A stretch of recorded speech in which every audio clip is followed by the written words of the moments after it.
Hello dear students, indefinite integration के chapter में आज हम लोग integration of irrational function study करेंगे।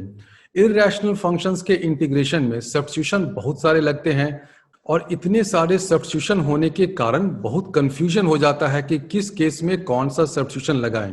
तो मैडनेस वाली स्थिति हो जाती है इररेशनल फंक्शंस के इंटीग्रेशन, या इन जनरल आप कोई भी इनडेफिनेट इंटीग्रेशन का प्रॉब्लम उठाकर देखें तो आपको बहुत सारे सब्स्टिट्यूशन रटने पड़ते हैं कि ऐसा केस हो तो ये सब्स्टिट्यूशन लगाओ, ऐसा केस हो तो ये करो। तो मेरी कोशिश शुरुआत से रही है कि इस मैडनेस में कुछ मेथड फाइंड किया जाए, somehow to find a method in the madness। तो मेरी कोशिश ये होगी कि बिल्कुल सिस्टमेटिक और लॉजिकल तरीके से आपको सारे सब्स्टिट्यूशन के बारे में बताया जाए, उसके पीछे का लॉजिक समझाया जाए।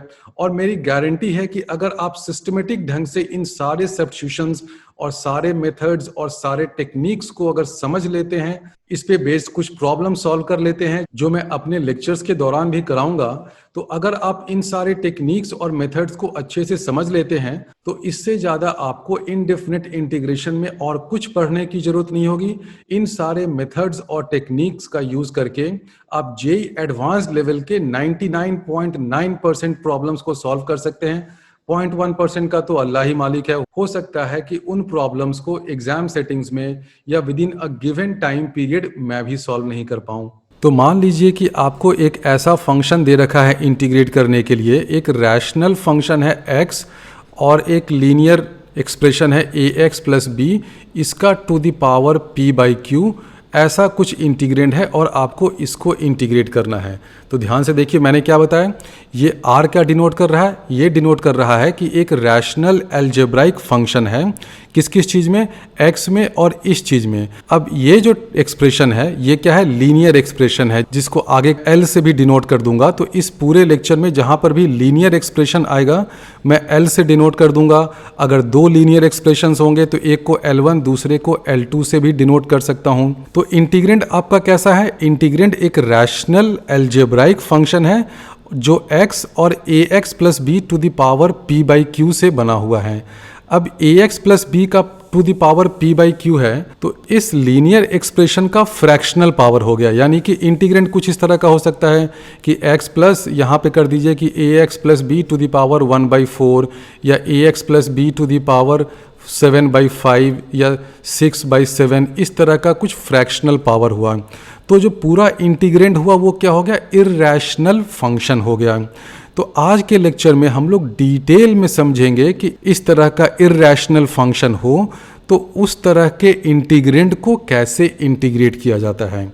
बहुत ही इंपॉर्टेंट टॉपिक है, थोड़ा सा लेंदी टॉपिक भी है क्योंकि इसमें खूब सारे डिफरेंट केसेस, डिफरेंट टाइप्स बनते हैं, बहुत सारे डिफरेंट सब्स्टिट्यूशन भी आते हैं। और जैसा कि मैंने अभी बताया कि मैं आपको बहुत ही सिस्टमेटिक ढंग से आपको बताऊंगा कि इस तरह के केस में ऐसा सब्स्टिट्यूशन कर लीजिए तो काम बन जाएगा। तो बहुत ही सिस्टमेटिक ढंग से आपको गिने चुने रूल्स बताऊंगा और मेरी गारंटी है कि उन रूल्स का यूज करके आप जेईई एडवांस्ड लेवल के 99.9% प्रॉब्लम सॉल्व कर सकते हैं।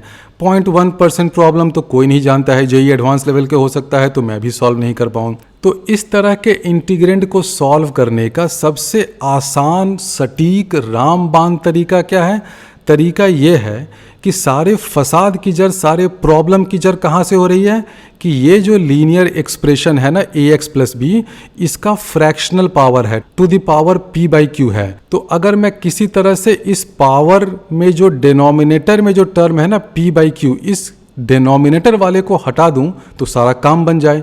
तो इस डिनोमिनेटर को हटाने के लिए क्या सब्स्टिट्यूशन करना चाहिए, अगर मैं ये मान लूं कि ax plus B is equal to some variable t to the power q, अगर आप ये सब्स्टिट्यूशन कर देते हैं तो आपका काम हो जाएगा। क्यों हो जाएगा, क्योंकि जब आप ax plus B to the power p by Q करने जाइएगा तो क्या हो जाएगा, यहाँ पर देखिए t to the power q है, इंटू p बाई क्यू करिएगा तो क्या हो जाएगा, बहुत सिंपल है, ये q और ये q कैंसिल हो जाएगा, आपको t to the power p मिल जाएगा।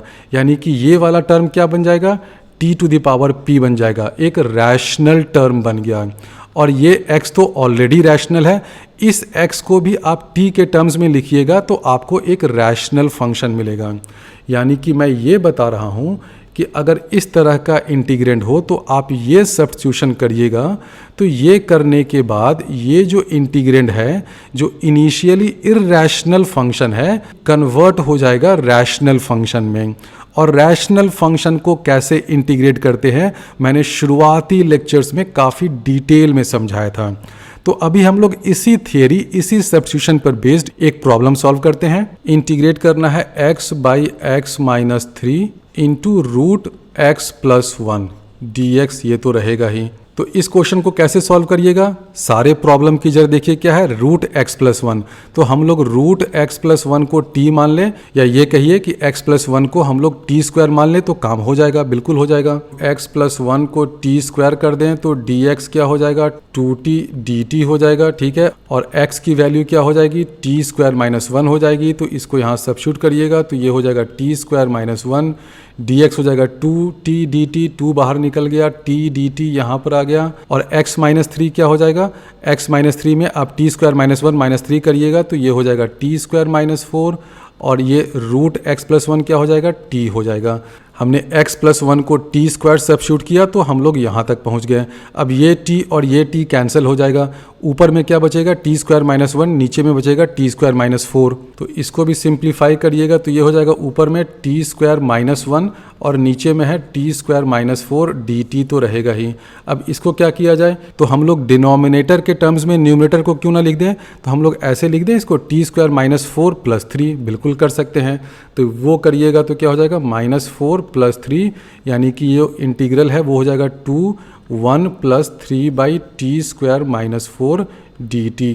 अब इसको इंटीग्रेट करना तो बहुत आसान है। इसका इंटीग्रल क्या हो जाएगा, 2 बाहर निकल गया, 1 dt का इंटीग्रल t हो गया, प्लस ये क्या हो जाएगा 3 बाई, अब ये देखिए क्या है, t स्क्वायर माइनस 4 है ना, इसका इंटीग्रल क्या हो जाएगा 1 बाई 2a, यानी कि 2 इंटू ए की जगह 2 है, तो 3 बाई 2a यानी कि 3 by 4 into ln t minus 2 by t plus 2। तो हमने क्या बताया कि अगर कोई भी इंटीग्रेंड इस तरह का हो जिसमें linear expression to the power p by Q हो जाए तो आप ये सब्स्टिट्यूशन करिए, आपका काम हो जाएगा। अब कभी कभी ये हो सकता है कि उस इंटीग्रेंड में सिर्फ इस तरह का एक टर्म नहीं हो। मान लीजिए कि इंटीग्रेंड में ऐसा भी टर्म है ax plus B to the power p1 by q1 और एक और टर्म है ax plus B to the power p2 by q2, इस तरह का दो टर्म है। तो अब आप क्या लीजिएगा सब्स्टिट्यूशन में, इंटीग्रेंड में एक इस तरह का टर्म है तो आपने t to the power q ले लिया। अब इस तरह का अगर दो टर्म है और दोनों टर्म में जो फ्रैक्शनल पावर है वो अलग अलग है, एक में p1 बाई q1 है और एक में p2 बाई q2 है, तो आप क्या करिएगा, सब्स्टिट्यूशन आप क्या करिएगा, ax plus B is equal to T to the power q, where q is equal to LCM of q1 and q2। बहुत सिंपल लॉजिक है, क्योंकि अगर आप t to the power q करिएगा तो दोनों केस में इस सब्स्टिट्यूशन से आपका काम चल जाएगा। क्योंकि देखिए ax प्लस बी को अगर हम लोग यहाँ पर t to the power q रख दें तो q into P one by q1, q क्योंकि एलसीएम है तो q1 से भी डिवाइड हो जाएगा। उसी तरह यहाँ पर t to the power q into p2 by q2 होगा, तो यहाँ पर भी ये जो q है वो q2 से डिवाइड हो जाएगा। तो ax plus B is equal to T to the power q substitute करने से आपका काम हो जाएगा। ये थ्योरी में देखने में बहुत डरावना लगता है लेकिन बहुत सिंपल है। मान लीजिए कि आपको ऐसा कुछ है, एक जगह रूट x है और एक जगह है x टू द पावर 1/3, तो आप सब्स्टिट्यूट क्या करिएगा, x is equal to T to the power 6 कर दीजिए। टी टू द पावर 6 करने से क्या होगा, जब हम लोग रूट x लेंगे तो ये t क्यूब हो जाएगा, जब हम लोग x टू द पावर 1/3 लेंगे तो क्या हो जाएगा, t स्क्वायर हो जाएगा, यानी कि दोनों टर्म्स रैशनल हो गए। तो सिंपल लॉजिक है ना, आप ऐसा सब्स्टिट्यूशन यूज करिए कि दोनों में ये रेडिकल साइन खत्म हो जाए। इसको क्या कहते हैं, रेडिकल साइन कहते हैं ना, जो फ्रैक्शनल पावर वगैरह आ जाता है ना, x टू द पावर 1/3 या x टू द पावर 4/5, तो आप कुछ ऐसा सब्स्टिट्यूशन यूज़ करिए कि ये जो फ्रैक्शनल पावर है वो ख़त्म हो करके t cube, t square, t to the power 4 इस तरह का आपको मिले। तो ये भी एक रूल होता है, याद करने की ज़रूरत नहीं है, बस आपको समझना है कि अगर दो एक्सप्रेशंस ऐसे हैं जिनमें फ्रैक्शनल पावर अलग अलग है तो सब्स्टिट्यूशन में आप t to the power q लेंगे और q क्या होना चाहिए, इस q1 और q2 का लोएस्ट कॉमन मल्टीपल LCM होना चाहिए। अब इसी थियरी पर बेस्ड एक प्रॉब्लम मैं सॉल्व करता हूँ। आपको इंटीग्रेट करना है 1 plus x to the power half divided by 1 plus x to the power 1/3 dx। तो आप देख रहे हैं कि इस एक्सप्रेशन में x तो लीनियर टर्म है, लेकिन एक जगह इसका पावर हाफ है और एक जगह इसका पावर 1/3 है। तो सब्स्टिट्यूशन क्या लीजिएगा? सब्स्टिट्यूशन बहुत सिंपल है, आप x is equal to T to the power 6 कर दीजिए। टी टू द पावर 6 करने से क्या होगा कि जब हम लोग ऊपर में x to the power half में जाएंगे तो भी यहाँ पर रैशनल टर्म आ जाएगा, और x टू द पावर 1/3 करेंगे तो भी रैशनल टर्म आ जाएगा। x is equal to T to the power 6 करेंगे तो dx क्या हो जाएगा? dx हो जाएगा 6 t to the power 5 into dt, और इसको यहाँ पे सब्स्टिट्यूट कर दें तो ये हो जाएगा 1 plus x to the power half यानी कि 1 plus t cube divided by ये हो जाएगा 1 प्लस टी स्क्वायर, ये तो रहेगा ही, इंटू कर दीजिए 6, तो 6 को तो भाई बाहर निकाल दो, t to the power 5 dt। अब इंटीग्रल को हम लोग ऐसे लिख सकते हैं t to the power 8 plus t to the power 5 divided by 1 plus t square dt। तो देखिए ये सब्स्टिट्यूशन करने से क्या फ़ायदा हुआ? फ़ायदा ये हुआ कि अब जो इंटीग्रेंड है ये एक रैशनल अलजेब्राइक फंक्शन हो गया। तो अब तक हमने जो भी रूल सीखा है, हर रूल का मेन लब्बो लवाब, मेन टारगेट, मेन गोल यही है कि इर्रैशनल फंक्शन को किस तरह हम लोग कन्वर्ट कर दें रैशनल फंक्शन में। क्वेश्चन में देखिए आपको इंटीग्रेंड ये दे रखा है, ये क्या है? इर्रैशनल फंक्शन है। किसके कारण इर्रैशनल है? x to the power half, x to the power 1/3, इसके कारण इर्रैशनल है। आपका गोल ये है कि इस इर्रैशनल चीज़ को मैं रैशनल फंक्शन में कैसे कन्वर्ट करूं। तो मैंने इस सब्स्टिट्यूशन से इसको रैशनल फंक्शन में कन्वर्ट कर दिया। अब रैशनल फंक्शन को कैसे इंटीग्रेट करते हैं वो एक अलग कहानी है, और वो कहानी मैं बहुत पहले के लेक्चर में आपको सुना चुका हूँ। तो अब इसको इंटीग्रेट करने के लिए क्या करिएगा? आप देख रहे हैं कि ये जो रैशनल अलजेब्राइक फंक्शन है ये प्रॉपर नहीं है। क्यों प्रॉपर नहीं है? क्योंकि न्यूमरेटर में टी टू द पावर 8 है, डिनोमिनेटर में टी स्क्वायर तक ही है। तो आप न्यूमरेटर को डिनोमिनेटर से डिवाइड कर सकते हैं। तो आप इसको पहले डिवाइड करिए, तो इसको डिवाइड करिएगा तो ये इस तरह का हो जाएगा, t to the power 6 minus t to the power 4 plus t cube plus t square minus t minus 1 plus t plus 1/1 plus t square हो जाएगा। अब ये इतना लंबा हो गया, इसलिए इतना लंबा कभी क्वेश्चन आपसे पूछेगा नहीं, लेकिन अगर आप इसको डिवाइड करेंगे तो इस तरह का एक्सप्रेशन आ जाएगा। अब ये सब क्या है? इन सब को इंटीग्रेट करना तो बाएं हाथ का खेल है। टी टू द पावर 6 का इंटीग्रल क्या हो जाएगा? टी टू द पावर 7/7, इसका हो जाएगा minus t to the power 5/5, इसका हो जाएगा टी टू द पावर 4/4। तो ये सब तो आसानी से इंटीग्रेट हो जाएंगे। बचा ये वाला टर्म, इसको भी इंटीग्रेट करना कोई खास मुश्किल नहीं है। इसको इंटीग्रेट करने के लिए देखिए पहला टर्म तो आप ऐसे लिख सकते हैं half into 2t/1 plus t square dt। इसका इंटीग्रल क्या हो जाएगा? Half ln 1 plus t square हो जाएगा, होगा ना? क्योंकि आप देख रहे हैं कि 1 प्लस टी स्क्वायर को अगर हम लोग u मानेंगे तो ऊपर में क्या मिल गया आपको? ये पूरा पूरा du मिल गया। तो ये हो गया half ln 1 plus t square. बचा ये 1/1 प्लस टी स्क्वायर, इसका इंटीग्रल क्या होता है? tan inverse t। तो इस पूरे इंटीग्रल को हमने सॉल्व कर दिया। तो अब तक तो हम लोगों ने देखा कि इंटीग्रेंड अगर इस तरह का हो, रैशनल फंक्शन हो, x और l को यहाँ पर एक्सप्रेशन है और उसका पावर p/q हो, तो कैसे इंटीग्रेट करते हैं। अब तक हमने ये देखा। अब हम लोग दूसरा केस ये लेते हैं कि कोई रैशनल फंक्शन है ही, रैशनल अलजेब्राइक फंक्शन x भी है, लेकिन यहाँ पर एक l के बदले 2 l हैं और L1/L2 है, इस फॉर्म में है, और इसका टू द पावर p/q है। अब इसको कैसे इंटीग्रेट किया जाए? इस तरह का अगर एक्सप्रेशन होगा तो कैसे इंटीग्रेट करेंगे? ध्यान से समझिए, ये मैंने कौन सा केस लिया है इंटीग्रेंड का। इंटीग्रेंड के अंदर आपके पास 2 लीनियर एक्सप्रेशंस हैं, L1 और L2, और आपने इंटीग्रेंड को कुछ इस तरह से मैनिपुलेट कर दिया है कि आप उसको ऐसे लिख सकते हैं। कैसे लिख सकते हैं? L1/L2 to the power p/q। तो इस एक्सप्रेशन में जो 2 लीनियर टर्म जिनका फ्रैक्शनल पावर है उसको हमने इस तरह से अरेंज या रीअरेंज कर दिया है कि हम लोग इंटीग्रेंड को ऐसे लिख सकते हैं L1/L2 to the power p/q। तो अगर इस तरह का इंटीग्रेंड हो तो उसको कैसे सॉल्व किया जाए? बहुत ही इंपॉर्टेंट केस है, बहुत सारे इससे क्वेश्चंस फॉर्म हो जाते हैं और बच्चे इसमें उलझ जाते हैं। इस वाले केस में इसको सॉल्व करने के लिए आप सब्स्टिट्यूशन ये लगाइए, L1/L2 is equal to T to the power q। बहुत सिंपल है, t to the power q लगाइएगा तभी तो ये जो फ्रैक्शनल पावर के जो डिनोमिनेटर में ये q बैठा हुआ है ना, कबाब में हड्डी, टी, सारे फसाद की जड़, तभी तो ये इससे कैंसिल होगा। तो आप L1/L2 equal to T to the power q इस सब्स्टिट्यूशन से सॉल्व कर सकते हैं। और अगर आप चाहें तो सिर्फ L1/L2 इक्वल टू टी ये सब्स्टिट्यूशन करके भी आप कर सकते हैं, लेकिन मैं इसी मेथड से बताऊंगा क्योंकि ये मेथड जो है वो ज़्यादा लॉजिकली करेक्ट लगता है। क्यों लॉजिकली करेक्ट लगता है? क्योंकि आपको ये दिखा रहा है कि अच्छा हमने t to the power q लिया, t to the power q लिया, तो ये जो फ्रैक्शनल पावर है p/q, इसका डिनोमिनेटर इससे कैंसिल हो गया। तो आप ये सब्स्टिट्यूशन यूज़ करिए, L1/L2 equal to T to the power q, इस तरह के क्वेश्चन को सॉल्व कर दीजिएगा। लेकिन बट ये ध्यान रखिएगा कि ये सब्स्टिट्यूशन यूज़ करने से पहले आप इंटीग्रेंड को ऐसे मैनिपुलेट करिए कि जो भी इर्रेशनल वाले टर्म्स हैं ना वो सब एक तरफ आ जाएं और L1/L2 to a fractional power इसके टर्म्स में आ जाएं। यानी कि इस सब्स्टिट्यूशन को यूज़ करने से पहले आपको इंटीग्रेंड में थोड़ा सा मैनिपुलेशन भी करना पड़ सकता है। तो इस सब्स्टिट्यूशन को आप ध्यान से समझ लीजिए। ये सब्स्टिट्यूशन बहुत जगह यूज हो जाता है, बहुत सारे क्वेश्चंस में लगता है। तो इस क्वेश्चन को सॉल्व करिए। आप चाहें तो वीडियो को यहाँ पर पॉज कर दीजिए, खुद से अटेम्प्ट करिए 4-5 मिनट, उसके बाद सॉल्यूशन देखिए। इस क्वेश्चन में क्या कर रखा है, x + 3 to the power 15/16 into x - 4 to the power 17/16। दो लीनियर एक्सप्रेशंस हैं, L1 L2 हैं और दोनों का फ्रैक्शनल पावर है। तो क्या मैं ये वाला मेथड यूज़ कर सकता हूँ? बिल्कुल यूज़ कर सकता हूँ, कोई रोक टोक नहीं है। लेकिन इस मेथड को यूज़ करने से पहले मुझे इस इंटीग्रेंड को थोड़ा सा तैयार करना पड़ेगा, इसका थोड़ा सा मेकअप करना पड़ेगा। क्या मेकअप करना पड़ेगा? हमें इसको इस फॉर्म में L1/L2 टू सम पावर के फॉर्म में लिखना पड़ेगा और इसके अगल बगल दाएं बाएं में कुछ भी जो बचा हो ना वो फ्रैक्शनल पावर के टर्म्स में नहीं हो, ठीक ठाक रैशनल फंक्शन हो।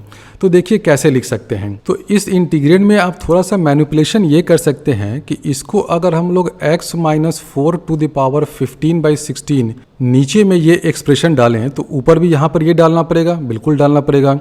वो डालने से क्या हो जाएगा, आप ऊपर में क्या कर रहे हैं, x - 4 टू द पावर 15/16 कर रहे हैं। तो ये देखिए ये 17/16 प्लस 15/16 दोनों मिलकर के पावर क्या बन जाएगा, x - 4 टू द पावर 32/16 यानी कि x - 4 होल स्क्वायर बन जाएगा। तो आप इस इंटीग्रेंड को ऐसे लिख सकते हैं dx डिवाइडेड बाई, यहाँ पर हो जाएगा x + 3 divided by x - 4 whole to the power 15/16 into x - 4 whole square. ये देखिए कैसे हुआ, इस चीज़ को समझिए। इस क्वेश्चन में ये की स्टेप है, बहुत से बच्चे यहाँ से यहाँ नहीं पहुँच पाते हैं, वो इसी में उलझे रहते हैं कि अच्छा इसका 15/16 है, इसका 17/16 है, तो क्या करें।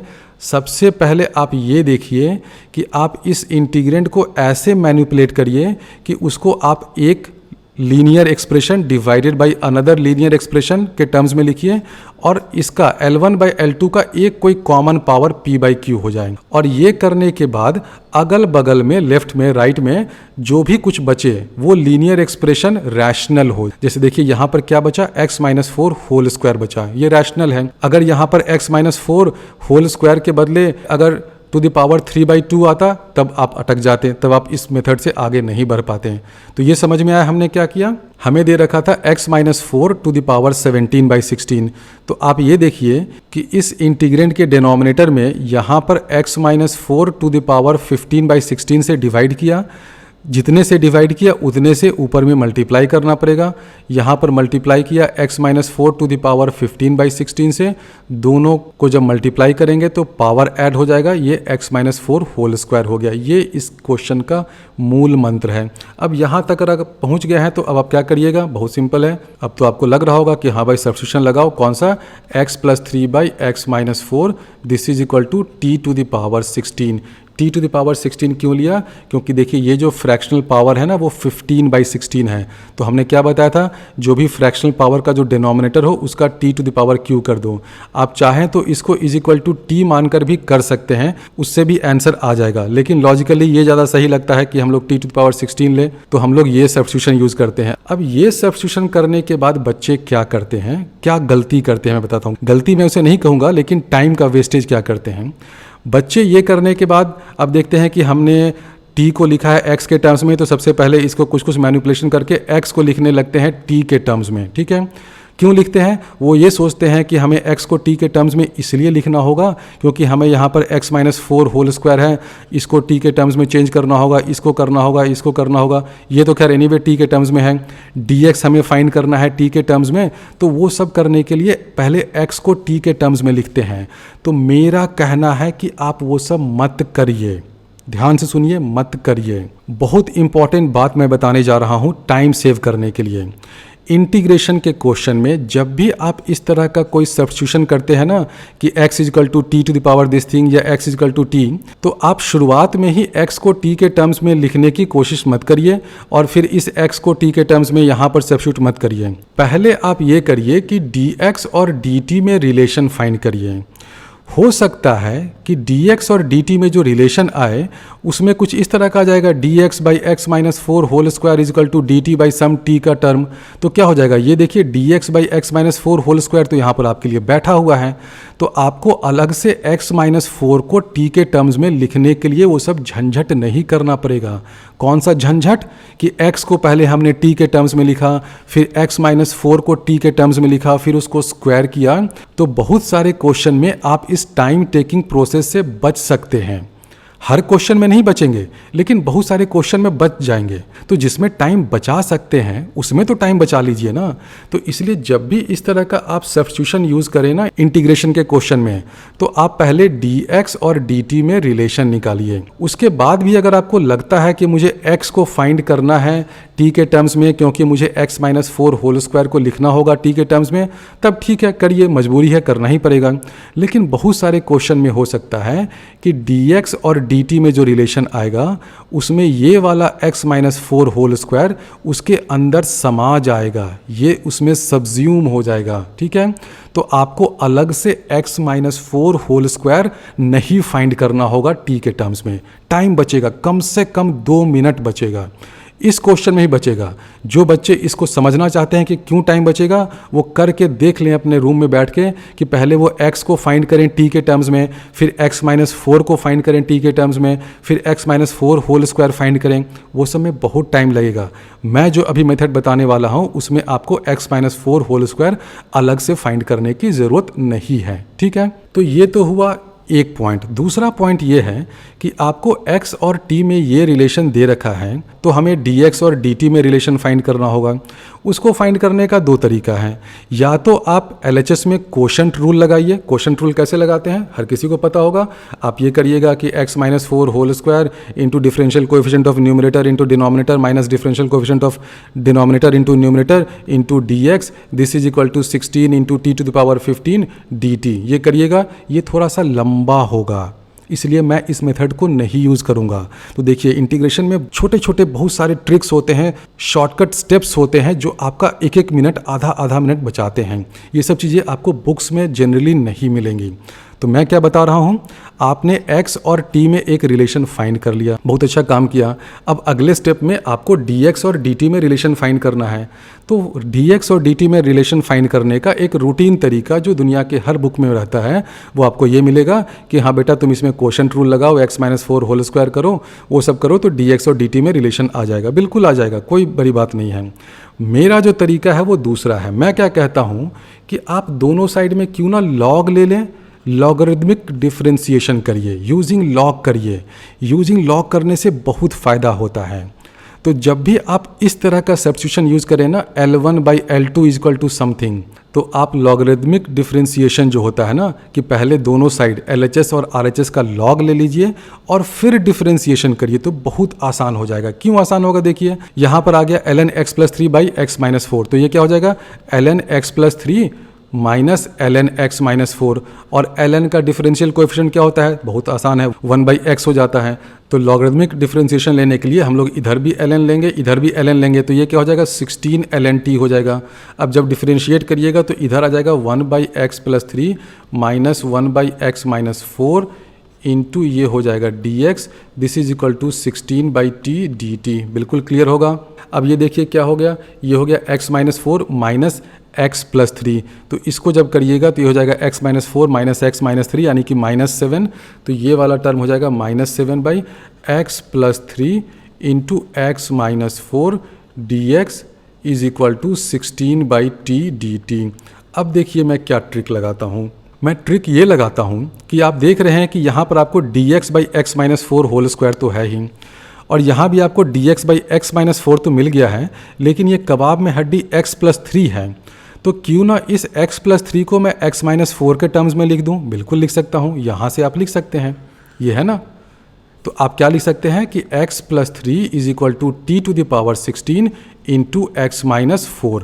तो आप x+3 की जगह ये लिखिए x-4 इंटू t⁻16। तो देखिए क्या हो जाएगा, आप जैसे ही वो लिखिएगा तो ये हो जाएगा -7 x-4 इंटू t⁻16 करना है, यानी कि x-4 होल स्क्वायर dx हो गया, और यहाँ पे क्या आ जाएगा t⁻16, this is equal to 16/t/dt। ये हो गया ना। अब ये देखिए क्या हुआ, कितना अच्छा हो गया। t⁻16 है और यहाँ t है, तो इसको कैंसिल करो, तो ये क्या आ जाएगा, इधर आ जाएगा t⁻15/dt। तो लिख दो भाई इसको, ये हो जाएगा t⁻15। ठीक है। अब देखिए कितना अच्छा चीज़ आ गया, dx/x-4 होल स्क्वायर। यहाँ भी क्या है, dx/x-4 होल स्क्वायर। तो देखिए कैसे जिगसॉ पजल की तरह सेट होता जा रहा है सब। तो इसलिए मैंने कहा था ना कि आपको x को t के टर्म्स में अलग से लिखने की ज़रूरत नहीं है, वेट तो कर लो। लास्ट में देखो क्या पता dx के साथ ये x-4 बारात में बाराती बनकर आ जाएंगे आपके साथ। देखिए आ गया यहाँ पर dx/x-4 होल स्क्वायर। तो अब आप यहाँ पे सब्स्टिट्यूट कर दीजिए, dx/x-4 होल स्क्वायर क्या हो जाएगा, -16/7 t⁻15/dt। लिखिए अब यहाँ पर, ये हो जाएगा -16/7 t⁻15 ऊपर में dt, और यहाँ पे क्या आ जाएगा, अब देखिए ये x-4 होल स्क्वायर तो पूरा ये सब सब्ज्यूम हो गया इसी में t⁻15 dt में, और ये चीज़ बचा यहाँ पर। अब ये क्या हो जाएगा, x+3/x-4 है t⁻16, और इसमें है पावर 15/16, तो क्या बचा t⁻15। तो नीचे में क्या हो गया t⁻15। तो देखिए कितना अच्छा हो गया, ये और ये कैंसिल हो गया, क्या आ गया -16/7 dt। इंटीग्रल क्या होगा इसका, बच्चा भी जानता है, ये हो जाएगा -16/7 t, और t क्या है ये तो हमने यहाँ से देखा था, इसको लिख देते हैं, ऊपर कटा हुआ है।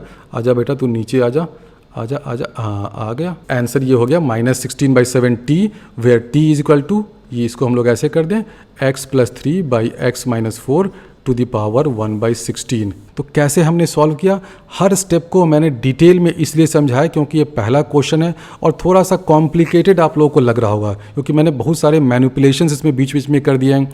अब इसी टेक्निक पर बेस्ड दो और प्रॉब्लम मैं आपको देता हूं, आप इन दोनों क्वेश्चन को खुद से सॉल्व करिए। अगले वीडियो में मैं इन दोनों क्वेश्चन का सोल्यूशन आपको देने वाला हूँ।